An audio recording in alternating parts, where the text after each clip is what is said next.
It's said by some folks, I don't know if it's true, that he climbed up that stalk one more time, maybe two. Well, it's getting quite late, and that story must wait. All right, I won't harp you on it or go to nag you on about it. But what is the lesson we've learned from this story? I think it is simple. It's this, by all means. If you're selling your cow, you must sell it for... beans! Beans, that's right. And that is the story of Jack and his beanstalk. The end.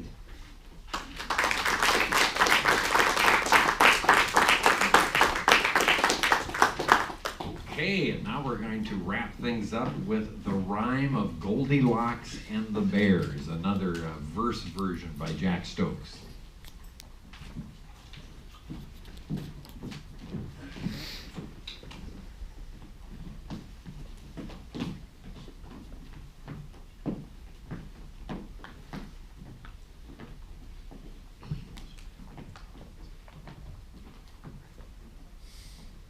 Once in a time in a place far away, Long, long ago, very far from today, 3 bears lived in the middle of a woods. in the middle of a clearing, in the middle of the woods, And these 3 bears in the middle of the woods deep in the middle of a clearing in the woods, were a big papa bear, with a big papa voice, And a middle-sized mom. With a middle-sized voice. And a little wee baby. With a little wee voice. 3 bears living in the middle of a woods. in the middle of a clearing, in the middle of a woods, And one bright morning in the middle of the woods, While the sun shone bright in the middle of the woods. Mama took a bite of her porridge and said, Something is burning inside of my head. it's the porridge, dear mama. The stuff is too hot. Don't eat anymore until it's cooled off a lot. Mama took another bite and screamed, she said.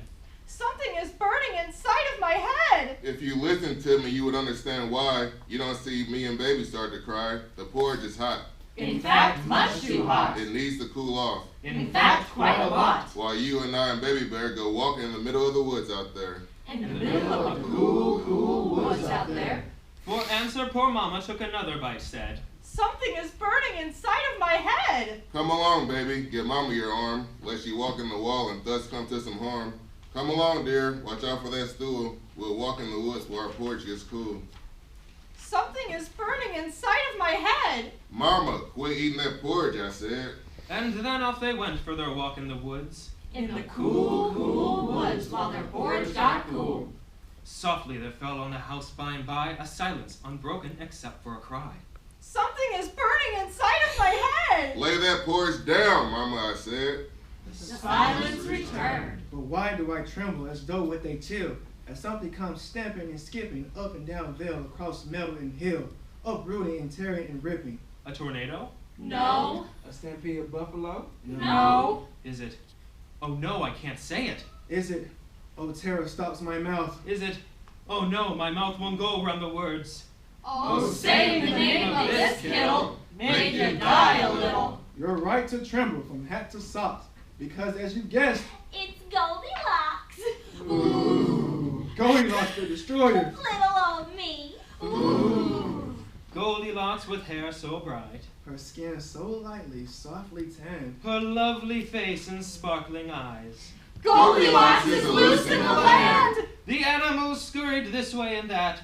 A lion behaved like a fraidy cat. The flowers were heard to cry out in their grief at the awful approach of disorder. They knew that their poor lives, already so brief, were soon to be cut even shorter. For the stamp of her boot very clearly implied. That all life in its path soon was ended. Out, out, brief candle. A daffodil sighed as the foot of the record descended. Now Goldilocks shouldn't have been in the woods. Her mother had made this quite clear.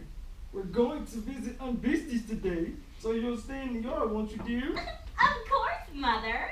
But Goldie, the minute her mom disappeared, I won't go to Aunt Beastie's. The old bag is weird. she stuck out her tongue just as far as she could, which was pretty darn far since she practiced a lot. And with tongue still protruding, stepped into the wood, setting off her jaunt as a brisk, lively trout. The number one thing of a number of things that Goldilocks should not have done. Should not have done, should not have done. Goldilocks, Goldilocks, what makes you so bad? You're blessed with so much many kids never had. You've a wonderful mother, a father of worth. You should be the nicest young lady on earth.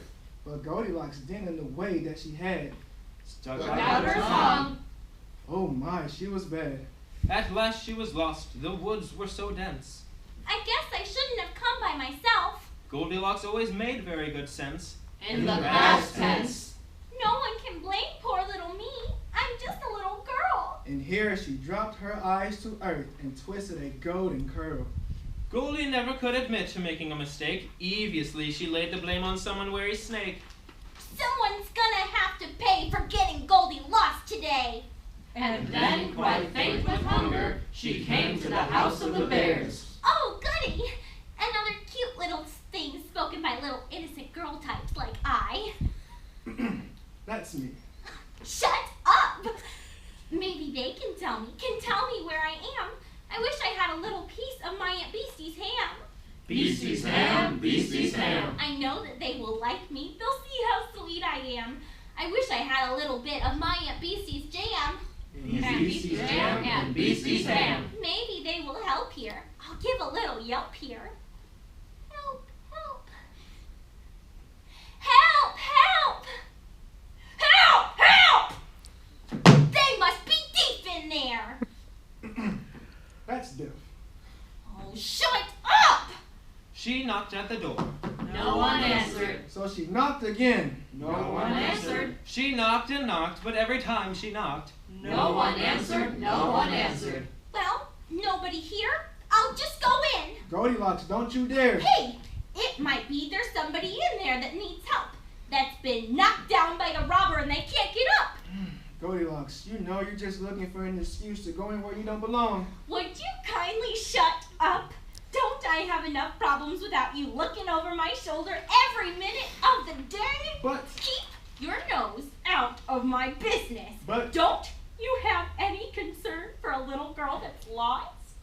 I'm only 8 years old and I need help. yes, If you can't do anything except criticize, just get off my case. but I think. Who cares what you think?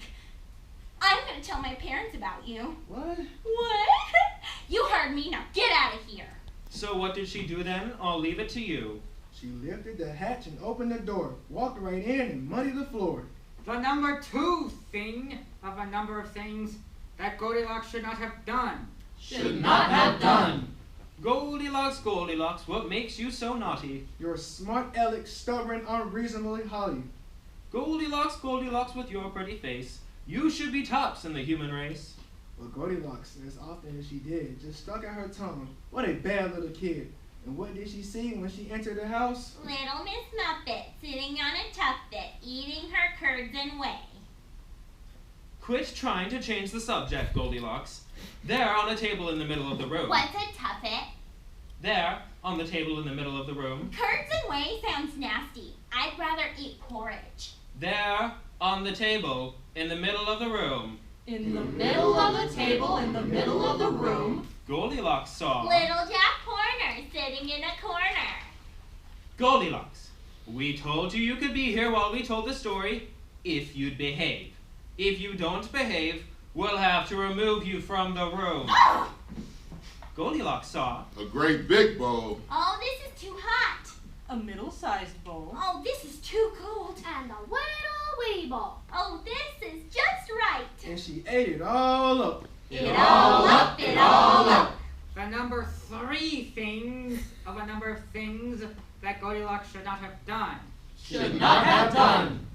Goldilocks, Goldilocks, what makes you so rotten, eater of things illegally gotten? With your lovely skin as smooth as rice, you should have been incredibly nice.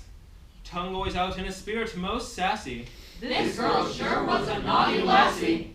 Oh, Goldilocks is so tired. She wants to sit down. So Goldilocks walked into the parlor, and there in the room, In the middle of the carpet, in the middle of the room. Goldilocks saw. A great big chair. Oh, this is too hard. A middle-sized chair. Oh, this is too soft. And a little wee chair. Oh, this is just right. But she no sooner sat than the chair collapsed flat. It just fell apart.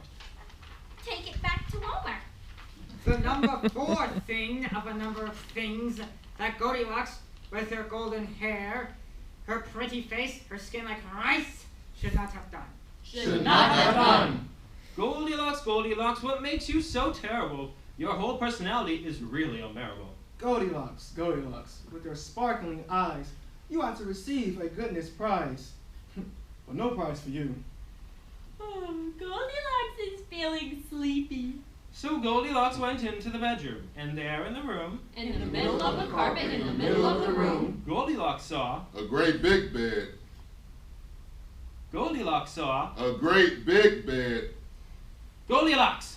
Do I have to go through all that? Yes. All right. Oh, so boring. Oh, this is too hard. A middle-sized bed. This is too soft. And a little wee bed. Oh, this is just right. It was just right. This is the kind of bed I deserve. Nighty-night. And she fell asleep on the little wee bed. It was just right, and she fell asleep. The number 5 thing of a number of things that a little girl, Named Goldilocks. who was much too curious, And naughty too. should not have done. Should not have done. Stop pointing your big fat finger at me or I'll bite it off. Goldilocks, Goldilocks, what makes you so awful? The things that you do are surely unlawful. With your nice little feet and your beautiful shoes, you ought to be full as a book of virtues. Well, you'll never be in Mr. Bennett's book. What's that? Goldilocks, please sleep no more. Something is entering the kitchen door. Goldilocks, wake up. Be as quiet as a mouse. Something else is in the house. Goldie, wake up. There are dangers that loom. Moving softly through the living room. Though you've been very bad, every one of us cares. Something is climbing up the stairs. Goldilocks, you sleepyhead. Something is standing beside your bed. It was only the bears who stood scratching their heads. Someone's been sleeping in all of our beds. And whoever it is still sleeping in mine.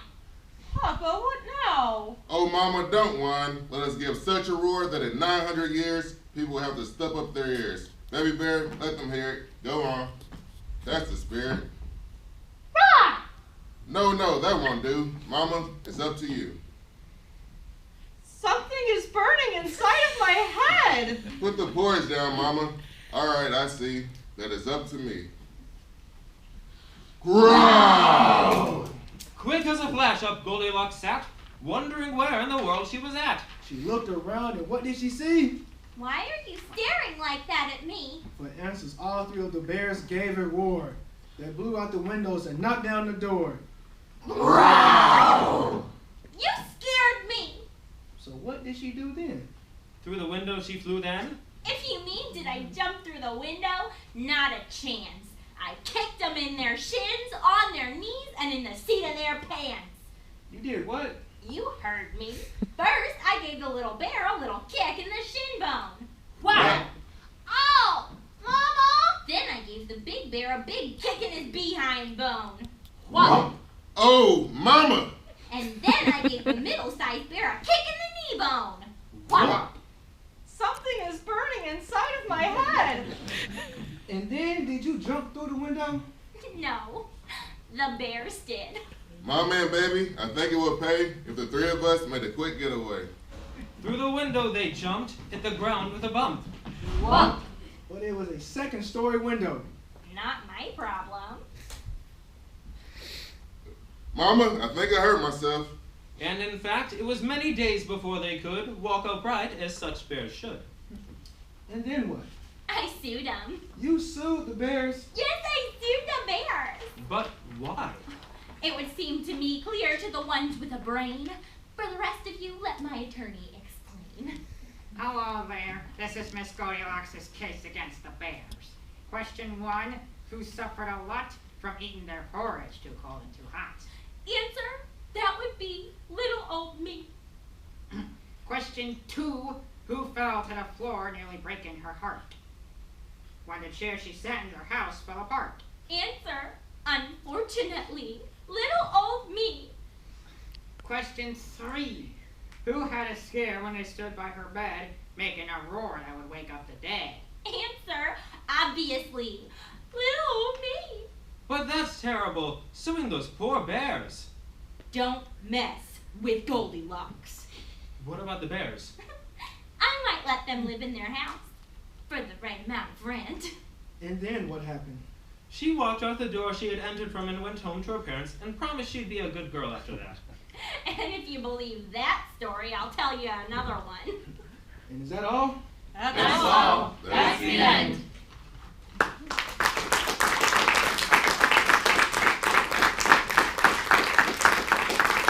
It's something of a tradition when I direct anything. And what I like to do at the end is have the players introduce themselves and announce what town they're from. And we'll start on stage right. I'm Dwight Baxter from Belleville, Illinois. I'm Shelby McDade from Millsod, Illinois. I'm Mercedes Stockstill from Belleville, Illinois. I'm Lance Osborne from Belleville, Illinois. I'm Amani Armand. I'm from North Fork, Arkansas. I'm Bailey Gwynn. I'm from Millside, Illinois. I'm Brendan Lewis. I'm from East St. Louis. I'm Ellis Miller. I'm from O'Fallon, Illinois. Our players and voice actors. Thank you all for coming tonight, and please drive carefully. Hope you have a great holiday season. Thank you. Adios.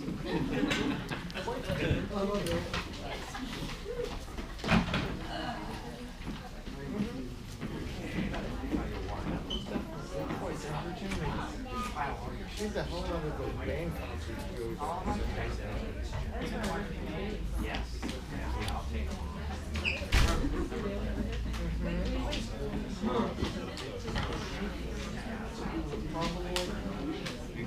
So you just want me to leave that there? Really nice. What? You want me to leave that there too? Sure, if you want. Very cute. Oh, yeah.